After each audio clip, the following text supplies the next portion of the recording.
Magandang araw po ulit mga kaibigan. Welcome back to my channel. Ang inyo po nakikita ay si Ginoong Ray Moncada na dating Seventh-day Adventist, isang debater ng Seventh-day Adventist. So ngayon po kamakailan ay umalis na siya sa Seventh-day Adventist. Gusto ko lang bigyan na pansin itong kanyang bagong paniniwala tungkol sa pagka-Diyos ni Kristo. So dati naniniwala siya sa Trinity bilang isang Seventh-day Adventist. Ngayon iba na, kinikilala niya na si Kristo as tao at hindi na Diyos. So iuumpisan lang natin yung kanyang pahayag dito, dun mismo sa paksa, sa Juan 1:1 hanggang 3:14. So ikakat na natin yung unang parte para hindi na tayo masyado magtagal. Umpisa na po natin. May mga maling interpretation kasi na nakikita doon sa 1 Kapitulo 1 talatang 1 hanggang 3 patuloy at sa talatang 14. Kaya napapaniwala ang isang Christ believer sa pagka-Diyos ni Kristo na yung 1:1 ay patunay na si Kristo ay Diyos. Gaya ng inyong nalalaman, maliwanag kasi na binabanggit doon, in the beginning was the Word, and the Word was with God, and the Word was God. Gusto kong i-focus po sa part po na ito. Sa John 1:1c ay binabanggit kasi doon, and the Word was God. So wala na patumpik-tumpik. Hindi mo na kailangan magpaligoy-ligoy para hindi ka daw maguluhan. Simpleng dapat nating intindihin na yung pahayag na and the Word was God ay dapat mong kilalanin na si Kristo ay Diyos. Kasi nga binanggit nga doon, si Kristo naman yung tinutukoy dyan na word or berbo. At ang berbo ay suma sa Diyos at ang berbo ay Diyos. So madaling maintindihan kung bakit ginagamit ito ng mga naniniwala na si Kristo ay Diyos. Sapagkat binabanggit kasi dito yung berbo na tumutukoy kay Kristo at binanggit na yung berbo ay Diyos. Sa talatang 14, nagkatawang tao at tumahan sa gitna natin. So ang focus niya ay sa Juan 1:1 na ang sinabi ang berbo ay Diyos. Nakalagay naman kasi talaga ang berbo ay Diyos. Pakaliwanag naman niya, nagkatawan tao ang berbo. Lahat ng bagay ginawa sa pamamagitan niya at alinman sa lahat ng ginawa ay hindi ginawa kung wala siya. So nandun nga siya. So kaya nagkakaroon ng komplikasyon kasi yung sarili nating interpretation isinisiksik natin doon sa hindi naman dapat ipaliwanag galing sa sarili mong kaisipan. Ang liwanag naman kasi ang berbo ay Diyos. So ano pa bang gusto mong diyan, labuin, ikaliwa-liwanag na. So pakinggan naman natin yung kanyang paliwanag, kung matatawag na paliwanag, kung bakit hindi dapat kilalaning Diyos si Kristo. So by conclusion, si Kristo ay Diyos na nagkatawang tao. Gaya na binanggit, yan din yung aking paniniwala before. Pero alam niyo po mga minamahal, kung talagang magiging tapat ka sa pag-aaral ng Bible, kasi ako, kaya ako tumalikod sa doktrina ng Trinity. Okay, yun ang gagawin natin, maging tapat tayo sa pag-aaral ng Biblia. Hindi tayo magiging cherry picker. At disclaimer lang po, hindi po ako naniniwala sa Trinity ng Seventh-day Adventist. So, ang pinag-aaralan lang natin dito ay yung pagkilala kay Kristo bilang Diyos o tao.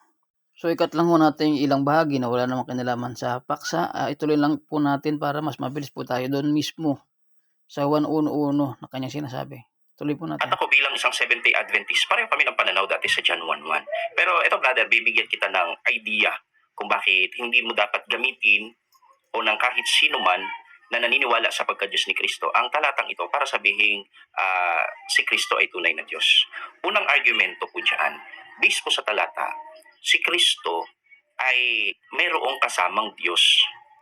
Kasi ang dinidiin lang kasi ng mga naniniwala sa pagka-Diyos ni Kristo sa talatang yan is yung yung John 1:1c, yung huling bahagi na, at ang berbo ay Diyos. Pero kung papansinin po ninyo sa kabuuang statement ng pasimula, siya ang berbo, yung siya tinutukoy si Kristo. At ang berbo ay suma sa Diyos. Yan, suma sa Diyos. Diyan pa lang sa pangalawang clause or sugnay, makikita nyo na hindi si Kristo ang Diyos talaga diyan, kundi yung sinasamahan ng berbo na ang sabi nga sa talata, at ang berbo ay suma sa Diyos. Maliwanag din na binabanggit niya yan sa John chapter 17 verse 5 na kung saan ang kasama niya diyan ay ang Diyos Ama na nagbigay ng kaluwalhatian kay Kristo bago pa ang sanlibutan.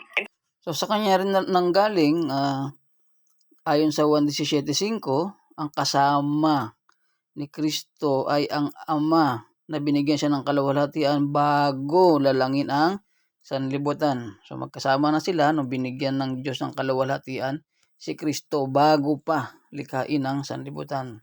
Take note nyo lang po.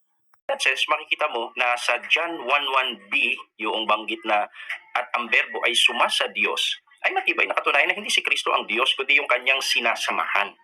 So doon nagkakaroon ng problema yung termino na ang Diyos kaysa sa ay Diyos. So sa Juan 1:1, meron talagang kasama si Kristo dyan. Ang kasama niya ang Diyos. Kaya lang ang pinag-uusapan niya ba dyan ay si Kristo ba ay Diyos? Magkaiba kasi yun eh.